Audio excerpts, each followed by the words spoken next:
Hello friends, मैं हूं doctor Badri Vishal Kabra, associate professor, department of chemistry, MLV, government college Bhilwara.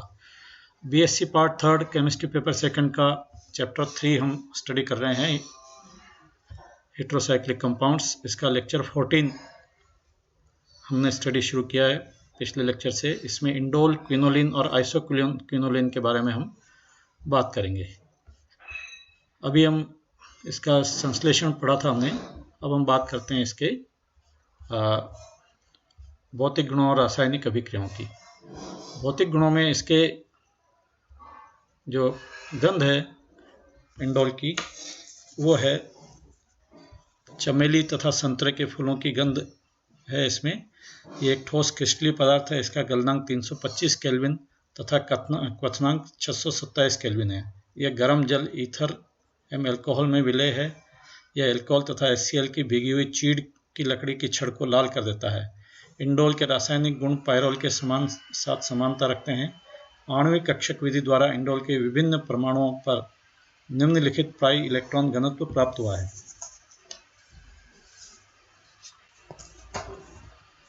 ये हमारा इंडोल मॉलिक्यूल है। इसमें जो पोजिशनिंग है, नंबरिंग है, वो इस तरह से होती है। नाइट्रोजन पर 1, फिर राइट एंटी क्लॉकवाइज चलते हुए 2, 3, फिर 2 इसको बीच वाले को छोड़ेंगे हम, ब्रिज वाले कार्बन्स को, और ये हो गया 4, 5, 6, 7।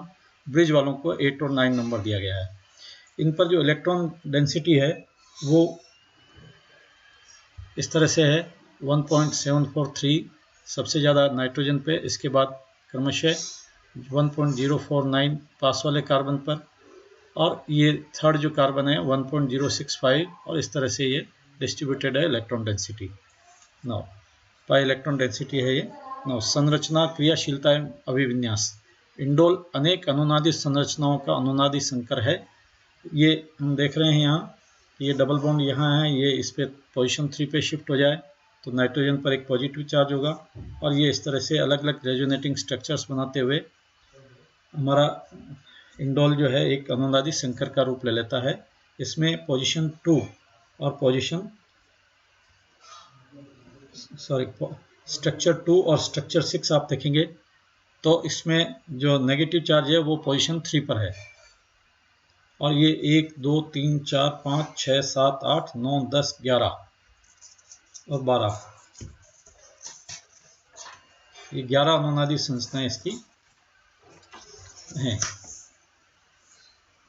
इन 11 अनुनादी संरचनाओं में से केवल संरचना सेकंड एवं 6 ही स्थायी है, जिनमें स्थिति 3 पर ऋणावेश है। ये 2 संरचनाएं स्थायी इसलिए हैं क्योंकि इसमें बेंजीन वलय उपस्थित है, इसलिए इंडोल में स्थिति 3 पर एकाकी इलेक्ट्रॉन प्रतिस्थापन अभिक्रियाएं संपन्न होती है। यदि स्थिति 3 पर पहले से कोई प्रतिस्थापी जुड़ा है तब स्थिति 2 पर इलेक्ट्रॉन स्नेही प्रतिस्थापन संपन्न होगा। यदि स्थिति 2 व 3 दोनों भरी हुई है तो प्रतिस्थापन अभिक्रिया स्थिति 6 पर संपन्न होगी। स्थिति 3 पर प्रतिस्थापन होने से बनने वाला मध्यवर्ती स्थिति 2 के मध्यवर्ती से अधिक स्थायी होता है। ये यहाँ हम देखेंगे, स्थिति 3 पर हमने आक्रमण करवाया इलेक्ट्रोफाइल का, तो हमारी जो मध्यवर्ती आयन बना वो ये बना, ठीक है। और इसमें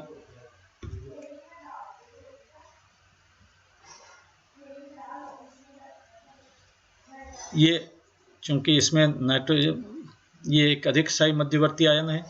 यदि 2 पर आक्रमण करवाएं हम तो हमारा जो मध्यवर्ती आयन बनता है ये बनता है EH, जो कि कम स्थायी मध्यवर्ती आयन है। स्थिति 3 पर प्रतिस्थापन होने से बनने वाला मध्यवर्ती बेंजीन वलय में पाई इलेक्ट्रॉन षटक होने के कारण अधिक स्थायी होता है। स्थिति 2 में प्रतिस्थापन पर बनने वाले मध्यवर्ती में बेंजीन वलय में पाई इलेक्ट्रॉन षटक नहीं रहता है। ये जो 2 हैं इसमें बेंजीन वलय पर षटक एजिटिज है, जबकि इसमें जो है रेजोनेटिंग स्ट्रक्चर से बनेंगे, इसमें इसका बेंजीन वलय का एरोमेटिसिटी खत्म हो गई है।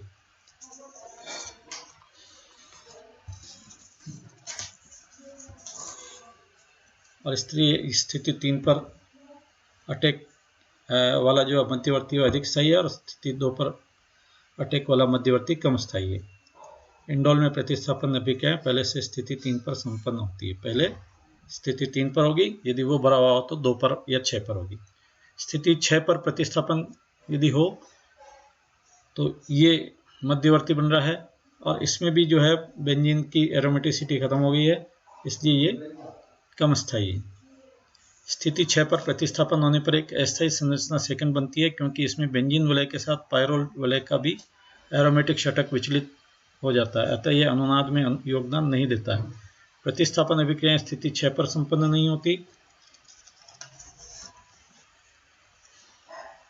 रासायनिक अभिक्रियाएं, इंडोल में पायरोल वलय होती है, अतः यह पायरोल की भी बहुत सी अभिक्रियाएं देता है। यह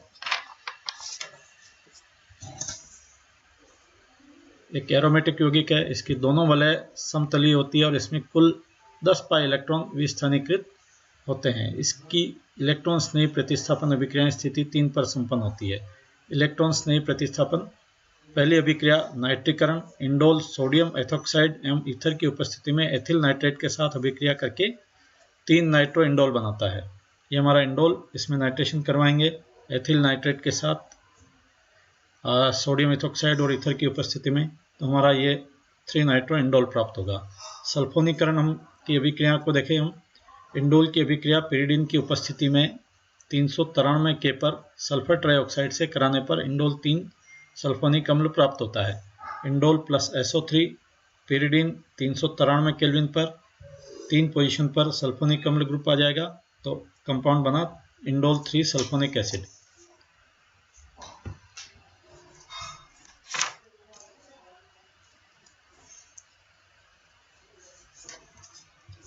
अगली अभिक्रिया है हेलोजनीकरण की।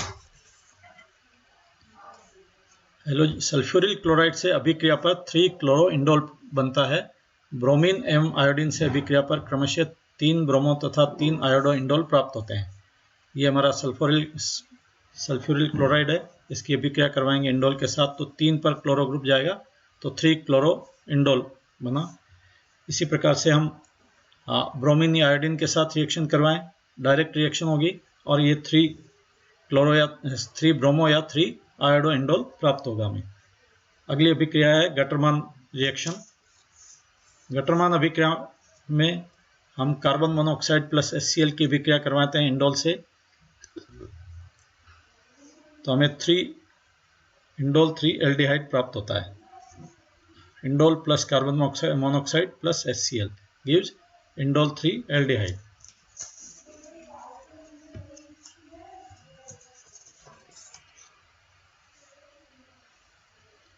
विल्समेयर हॉक अभिक्रिया, इंडोल की जब डाई मेथिल फॉर्मेमाइड एवं POCl3 के साथ अभिक्रिया की जाती है तो इंडोल 3 एल्डिहाइड प्राप्त होता है। ये हमारा डाई मेथिल फॉर्मेल्डिहाइड है,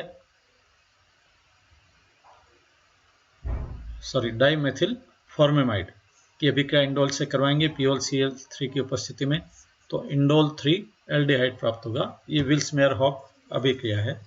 एसिटिलीकरण की अभिक्रिया 413 केल्विन पर होती है एसिटिक एनहाइड्राइड के साथ, और इसका इंडोल का एसिटिलीकरण हो जाता है। प्रमुख उत्पाद के रूप में हमें 1,3 डाई एसिटिल इंडोल प्राप्त होता है, जबकि अल्प मात्रा में एसिटिल इंडोल तथा द्विलक प्राप्त होता है। ये हमारा एसिटिक एनहाइड्राइड 413 केल्विन पर अभिक्रिया करवाएं तो हमें 3 एसिटो इंडोल प्राप्त हुआ। ये 60% ये यील्ड होती है, बाकी कुछ मात्रा में हमें 2 कंपाउंड और मिलते हैं। बाकी जो है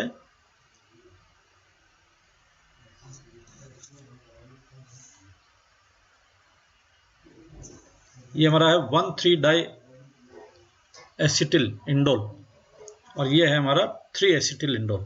तो मेन प्रोडक्ट आपका हमारा ये है 60% में डाई एसिटिल उत्पाद और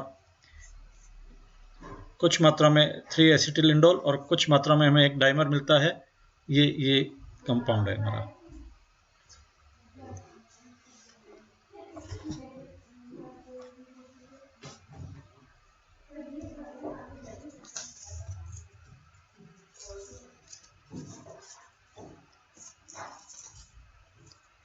अगली अभिक्रिया है राइमर टाइमन अभिक्रिया या रिमर-टाइमन अभिक्रिया। क्लोरोफॉर्म के साथ KOH की उपस्थिति में अभिक्रिया से इंडोल 3 एल्डिहाइड प्रमुख उत्पाद के रूप में बनता है। पैरेलल वलय के विस्तार के कारण अल्प मात्रा में 3 क्लोरोक्विनोन भी प्राप्त होता है।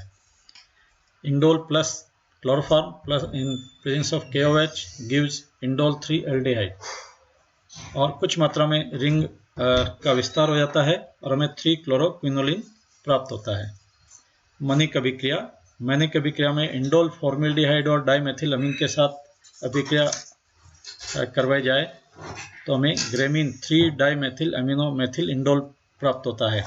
Indole plus SCHO plus CH3 और ट्वाइस NH गिव्स ग्रेमीन। इसका पूरा नाम है 3 डाइमेथिल अमीनो मेथिल इंडोल।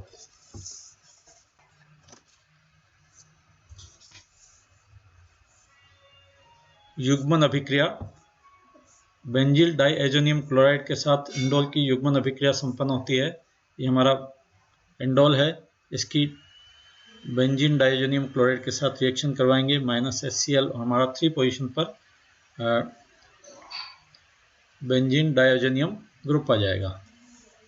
फिडेलक्राफ्ट अभिक्रिया, लुईस अम्ल की उपस्थिति में मेथिल आयोडाइड के साथ अभिक्रिया पर 3,3 डाइमेथिल इंडोल प्राप्त होता है। ये हमारा indole CH3I AlCl3 gives 3,3 dimethyl indole. मर्क्यूरीकरण, मर्क्यूरिक एसीटेट के साथ अभिक्रिया से 2,3 डाई एसीटॉक्सी मर्करी इंडोल बनता है। Indole plus mercuric acetate gives 2 diacetoxy mercury groups on 2 and 3 positions. ये इसका स्ट्रक्चर है।